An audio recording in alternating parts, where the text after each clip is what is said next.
This video is being made for Bill Carr, who made a comment on my speculation on the Apex Solar Generator. And this is to explain where I am in life in terms of the Apex.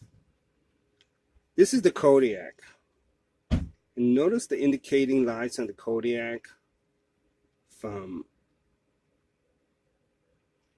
10% to 100%, with blue being 10%. And although I'm saying that I have 100% charge, I'd say I'm somewhere above 90, not necessarily 100, because I did use the Kodiak, and this is the Kodiak, and that's the air conditioner plug, and this is the actual air conditioner. So at this time, because I'm waiting for my Apex to arrive, I'm stuck in Florida. You know, you drop $1,300 on a device, and what are you gonna do? You're gonna leave it on the steps until you come back in the fall? I don't think so. So I always knew the Kodak had a problem with its instrumentation circuitry.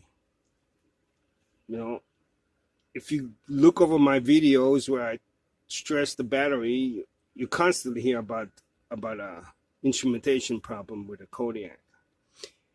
And I laid out the money for the Apex, and there's no Apex arriving. And I said, oh, they're having trouble with the instrumentation again.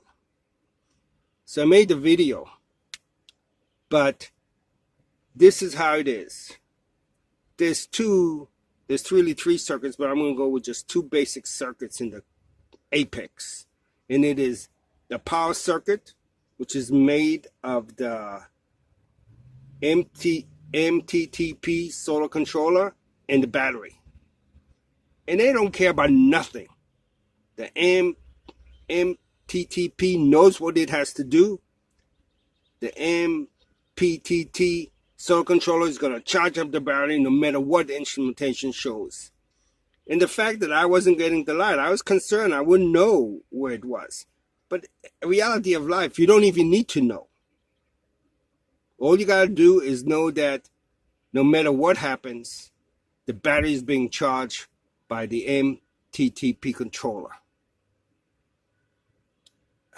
You know, with the Kodiak, I've had 2 days where the instrumentation wasn't available to me. But I always had the lights telling me that the power's drifting back up. But you don't need the lights.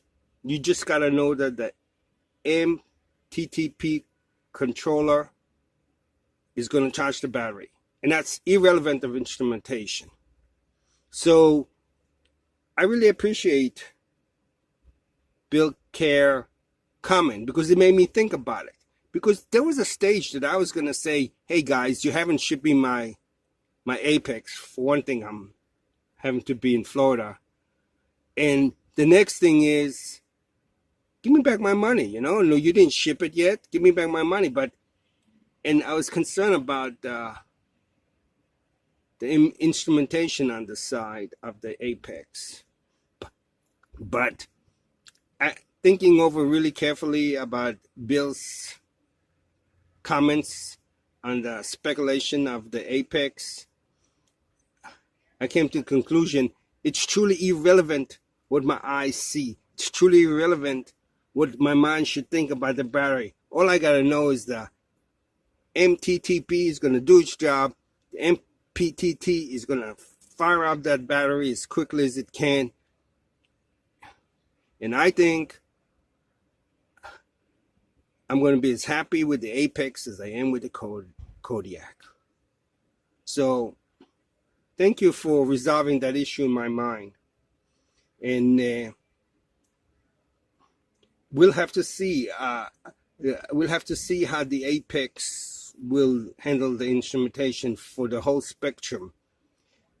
The Kodiak and the Apex are both able to do the instrumentation for, I'd say, 90% of the users. It's only the 10% of the users that really demand the Kodiak and the Apex to work to the extreme. I mean, you guys got videos of me pushing it down to 10%. You know? Hey, it could be in 2%. It could be in 3%.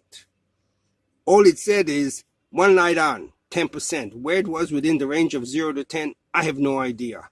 But I also had the knowledge of the 3 battery banks that makes up a Kodiak, that make up an Apex. And I knew that the middle battery of the power bank was way above 10.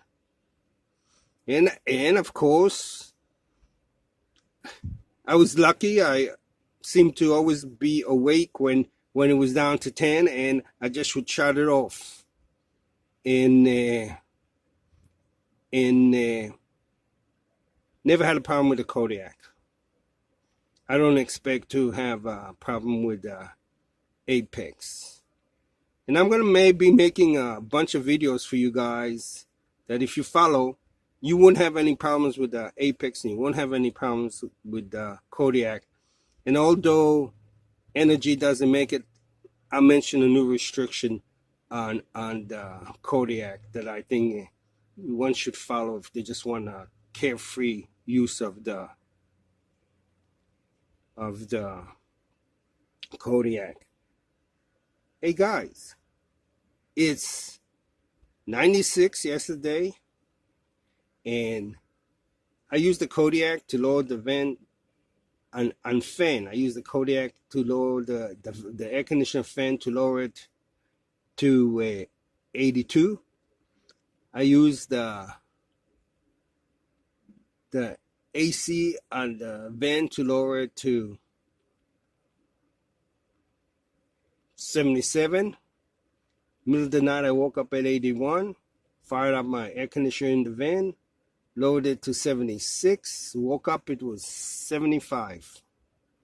That's what it's all about. The Kodiak is meeting my needs, and the Apex is going to meet my needs.